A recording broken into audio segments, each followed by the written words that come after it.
In today's video, I'm gonna share how much each of my horses cost. I think you're gonna be very surprised about the answers. My first horse we ever purchased was a thoroughbred cross mare named Pepper, and I got her when I was 12 years old, so that was 13 years ago, I think. We purchased Pepper from a seller, so this was from someone who bought and sold horses for a living. She was a 7-year-old 15-1 hand-high thoroughbred cross, but she also had very basic training, so walk, trot, canter, go over some cross rails, but for the most part she was a trail horse, and that was what she was said to have done. Pepper cost us $1,500, so $1,500, and I think back then, 13 years ago, in my memory, that is pretty average back then. If you just wanted a basic horse who had basic training, and you're just looking for something you could go trail riding out on, I think you could get a horse for $1,500. One thing I'll note about that is with sellers, you're not gonna know a lot about the horse because they're getting so many horses in and selling them pretty quickly so that they don't really know much about the horse and what the horse actually knows or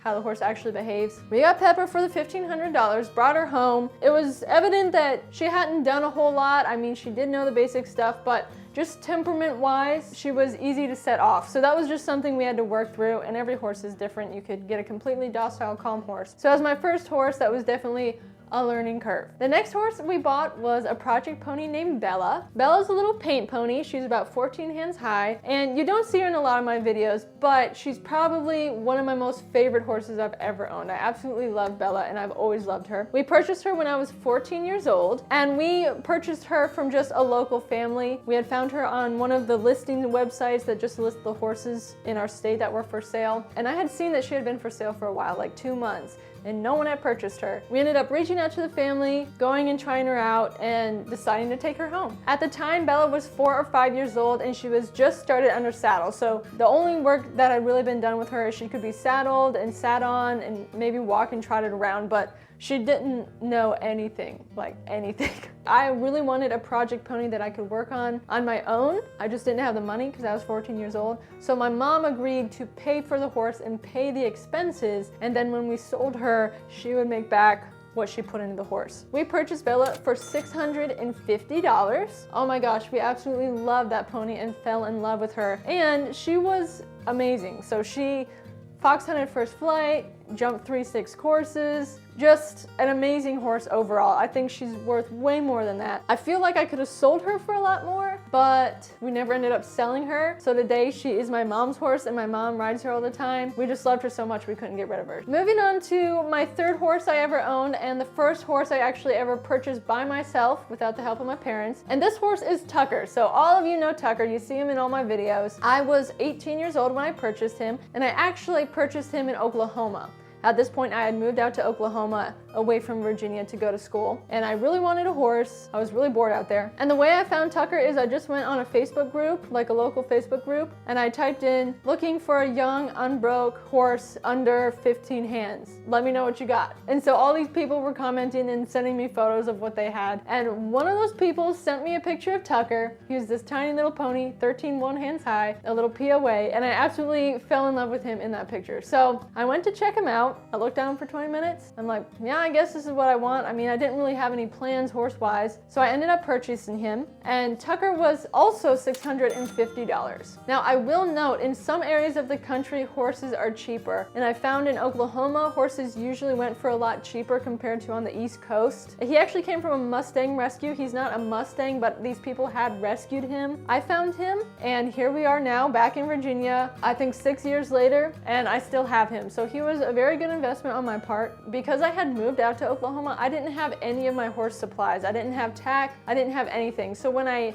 went to purchase him, I also had to purchase all of that stuff again too. And so that was a bigger expense just because I was starting over. This next horse I'm gonna talk about, you've probably never really heard me talk about before, but I also owned a Korab mare named Dolly when I lived out in Oklahoma. There was actually a boarder at our barn who had rescued her from a kill pen and kept her at the same stable I was at, but then they just stopped showing up and they kind of just abandoned her there. The barn manager asked me if I would be willing to take her and train her and things like that. That being said, I got Dolly for free. She was a 2.5-year-old Korab mare. She was a chestnut, and she was probably like 14.3. I didn't have Dolly too long. It just became hard for me to balance having 2 horses because I was in school, I was working, and then having to balance 2 horses. And at the time, just financially, I was young, you know, I didn't have a lot of money. I was looking to really just get her started under saddle and put some miles on her and then rehome her. Fun fact, I also got Trico, my dog, on the exact same day I got Dolly. So in the span of time, I acquired a dog and a horse. Dolly was also one of those horses where there was a little bit more expense involved, even though I had gotten her for free, but it was because I had to get her medical records caught up. She hadn't had a Coggin, she hadn't had her vaccines,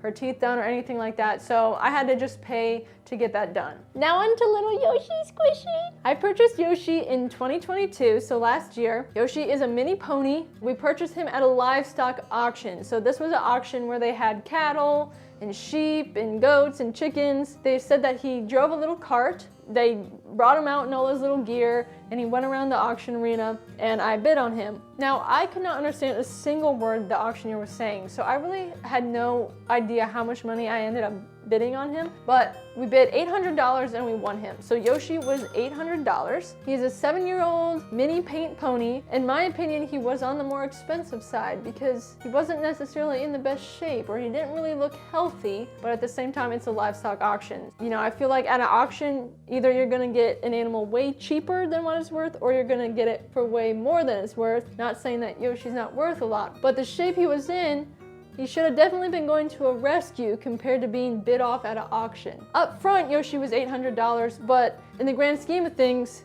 we had to invest a lot in him medically to get him healthier. And that's one thing to keep in mind with rescues is that you're definitely probably gonna put money into getting them healthy and vet bills and things like that, along with the price to rescue them or adopt them. We've owned Yoshi probably for 7 months now, and if I put all that together, the 800 plus like the vet bills we've spent, you know, it's probably like $1,200 to $1,300 that we spent on him. To summarize, here are the prices of all my horses. But this is just the beginning. The purchase price of a horse is just the initial cost to get the horse, but there's a lot more that goes into taking care of horses financially. And I think a lot of people like don't consider that before buying a horse. A few of the big ones you need to be aware of is board. If you can't keep your horse at home, you're gonna have to pay board. So you're gonna pay to keep them at a stable near you. So I keep my horses on my own property. And even keeping them on my own property, I probably spend $200 a month on average, just on feed, on fixing fencing, on the farrier, and things like that. So that combined price is usually $200 a month. Board itself monthly can just cost anywhere from $250 to $700 and up, depending on where you live. Other necessities, like things horses need that you have to pay for, is the farrier. So the farrier trims the horse's feet. This needs to be done every 4 to 8 weeks, just depending where you are, the season, the horse. Both my horses are barefoot, which means they only need their feet trimmed. And I pay $80 together, including both horses, to get their feet trimmed, and that's probably every 6 weeks. If you're putting shoes on your horse and on all 4 feet, that's gonna be a lot more, probably around like $150. Vets are expensive. There's no doubt about that. Ideally, you're not gonna have vet bills every single month. Ideally, you have a vet bill like once a year, maybe twice a year. You know, you are gonna have to have the vet out for some things yearly, like teeth floating, vaccines, Coggins test, even deworming, body count, things like that. Here, I have to pay $60 just for my vet to come out and check my horses. Recently, I had the vet come out and they did like all the yearly stuff for my horses, both of them.